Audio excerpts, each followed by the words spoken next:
I am here with Kieran Seddon, ex-alumni from Salford University in the comedy course. He is a Brassic superstar now. Stop it. And a Corrie star as well. Stop it, you big. You are a Corrie star and a Hot Water Comedy Club comedian. I am, yeah. You are. That's So a blessing. obviously we've got a lot to go through today with you. But how are you? I'm good, thank you. I'm really good. How Good. are you? Love to see. I'm doing good. Love to see you again. Lovely to see you. It's been a while. It has been a while. You need to come back round. I do. That sounds like we're about to hook up or something. Okay. So first thing is, how did you get into comedy? What brought you to like Salford Uni when I want to do a comedy course? Oh, that is a good question. Do you know?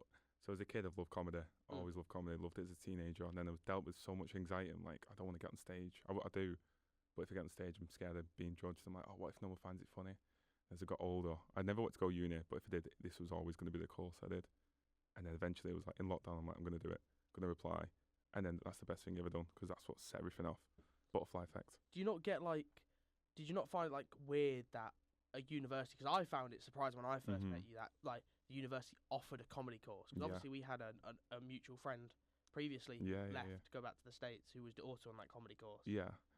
So like the course was inspired by like Jason Manford, Peter Kay, and it's not just like comedy. It's performing. It's the writing. It shows you like how you can use your comedy abilities to be funny, or how you can use it in like day-to-day life. It's not just here's how to be funny. It's what you can do with your style. And where do you get your inspiration for like your jokes? Do you pull it out of other comedians' textbooks, or do you just kind of like sit there and just go, funny innit? Funny innit? It's, do you know what? You are who you're surrounded by, so it's who I'm with.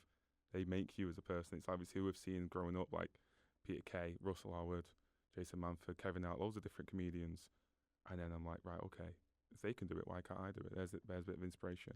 And I sit down and just think of my own stuff. Do you know the best times I think of my jokes, and it's the worst times I can't write them down? It's in the shower. I get that. I mean, not with jokes personally, but with just other things. Like, I mean, just your thoughts just in the shower. Shower thoughts just the absolute best. Hit different. I'm like, well, I can't write it down, so I'm remembering what I said then. So when I'm out the shower, first thing I do, dry myself off, and then go on my phone. So I'm not gonna lie, I'm proper with that. I bring my phone in the shower.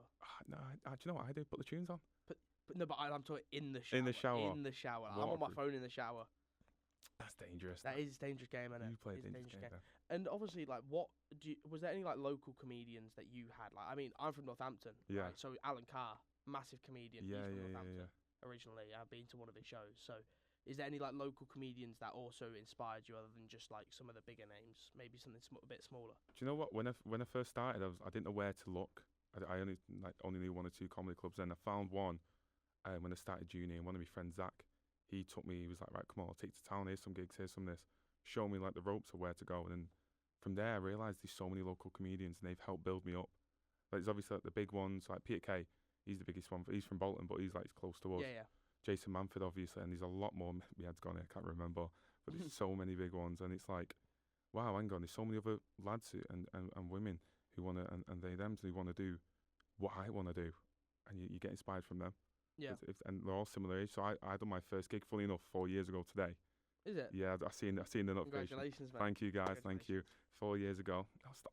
Thanks, boys. Thank you. So I was like, right, okay. And that was like, wow, I've seen so many people like similar to my age going for it. So you just take inspo from them, and they take inspiration from you. Well, I mean, now that you're on the show, obviously, this is the Whow Killed Comedy show. That's it. Who killed with our famous mascot, Dupois.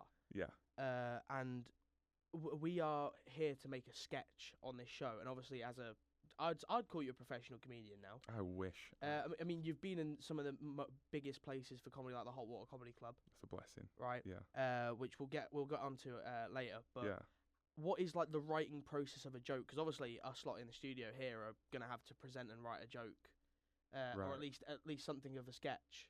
Throughout a comedy show. So, what is like the writing process so we can get the building blocks? So when I was in second year, one of my lecturers, he said like, right, get in a group of like 4, write a sentence each. I'll give you a prompt, write a sentence each, and then at the end you'll read it to each other and try and make a joke out of it. But everyone writes different. I write backwards, so I'll think of the punchline. I'm like, how can I turn that into a joke? Or like, I've got a joke of I do a lot of callbacks, so I'll say a joke at the start and I'll bring it back at the end.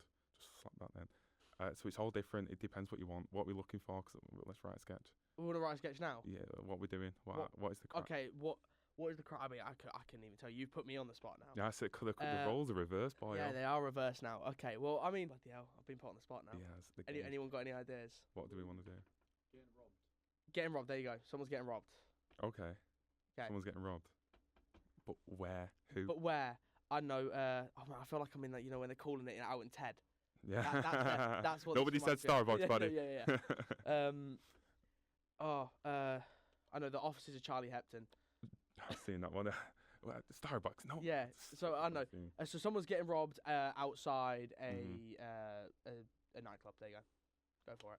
Someone's getting robbed out. 42 outside of 42. Yeah, but you can't. You need a premise, lad. You need. So I tell stories. I do like a little quick joke. Well, we've seen this on your TikTok, obviously. Yeah, the one with my nephew and he bullied me. Yeah. Yeah.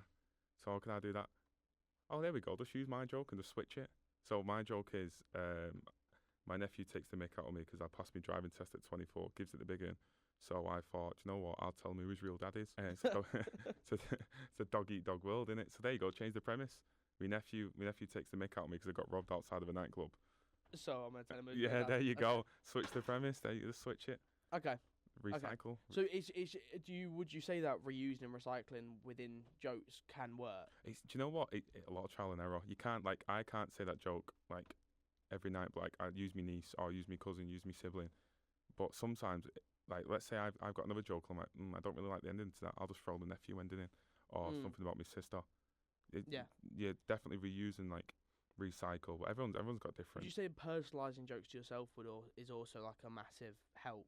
Yeah. That would make it more funny towards an audience compared to like, I don't know, because obviously I see like loads of comedians. Some of them will pick out people in the crowd specifically. Yeah. But when I've seen you do your comedy, it's all like about myself. Like how my favourite one's the council estate one. I think we've had this conversation before.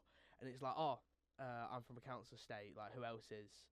And then you call everyone who isn't Tory bastard. Yeah. And it's the funniest shit ever. It's so simple. Yeah. It adds so many levels.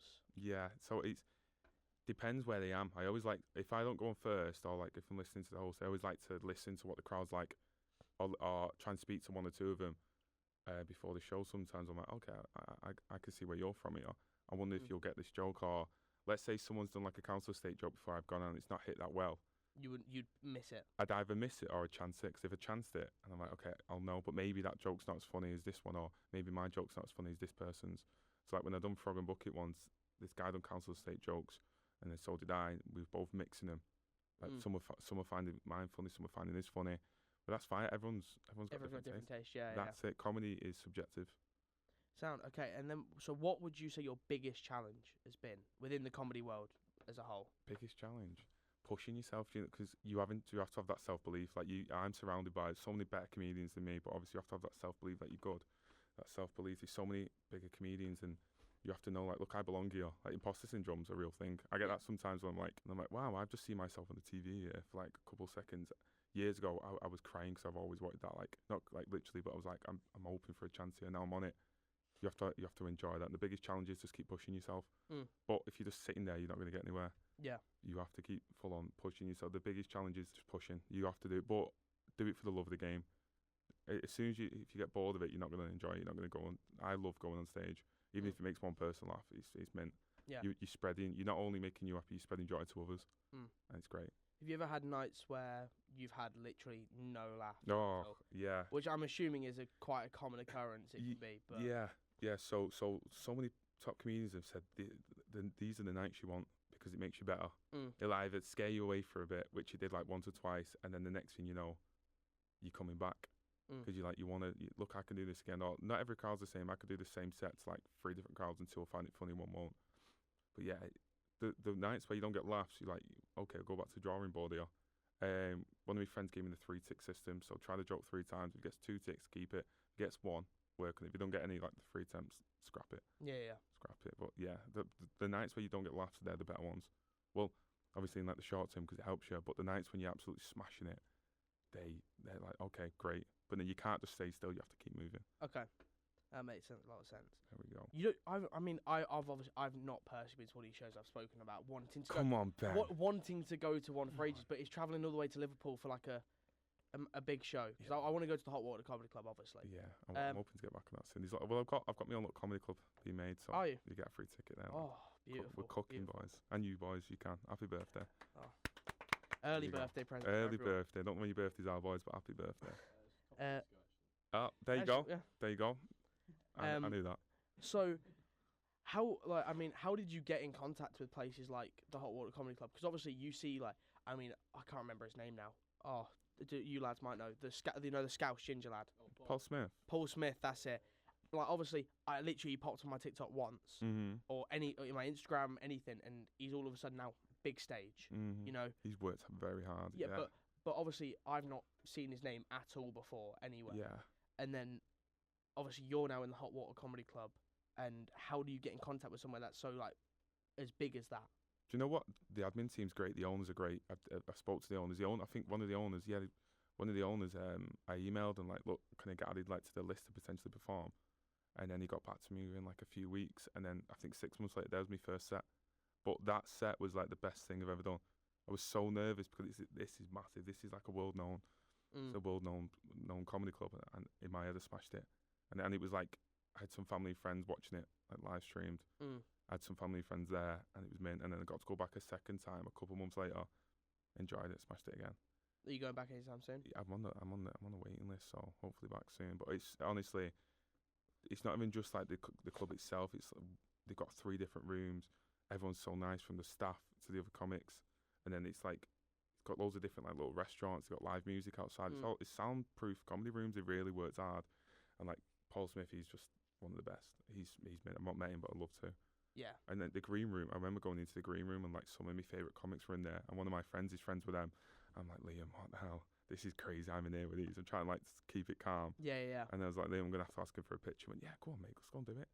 I'm like, okay, that's cool. But then you learn. I spoke to him about stand up. I'm like, okay. I always ask for advice. That's it. You don't know unless you ask. Yeah, of course. Yeah. How do you deal with hecklers and stuff? Because obviously you see people like Jimmy Carr. Yeah. He gets a lot of heckles within his shows.